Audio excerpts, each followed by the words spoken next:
If I were to describe Chuck, I would have to say the way he looked at you when you first saw him, you would have thought he was the happiest man in the world.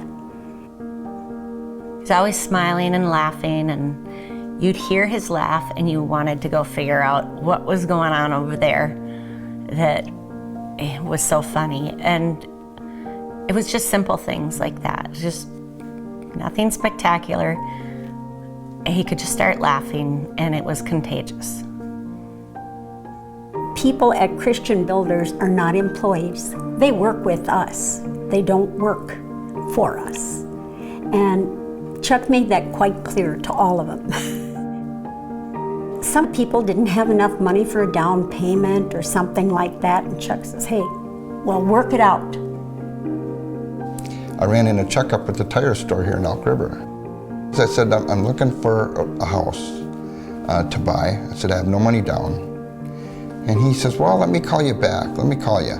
And within a couple of days he called me, he says, I've got a place for you. Chuck came up with the second mortgage, and it was a real blessing. Christian Builders had started this golf tournament and realized they were raising extra money. It wasn't just paying for the event to have fun with their subs and suppliers. So they started giving the money some smaller local organizations. Ultimately, when Three Rivers Community Foundation started, that was a natural fit because it was we could watch it go directly into our community. The Initiative Foundation is such a huge blessing, a huge core factor in what has made Three Rivers Community Foundation work. Just wonderful for us to be able to give to our community. So they're just a fantastic organization to work with. Before he passed away, his most concentrated efforts were on the Veterans Memorial in Rogers. It had to be done by the 4th of July. He would not stop. In fact, a couple of times I said, what about me? He said, honey, I know you're here. He wanted to get that done.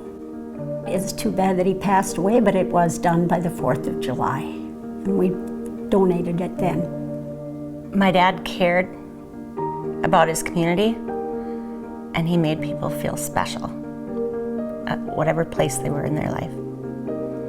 What I hope most for Chuck's legacy is that his children can carry on, his grandchildren and great-grandchildren can carry on the happiness that he gives to people when he walks into a room. And to this day, I have people that come up to me and say, he was the happiest man I ever met. I wish I could be like him.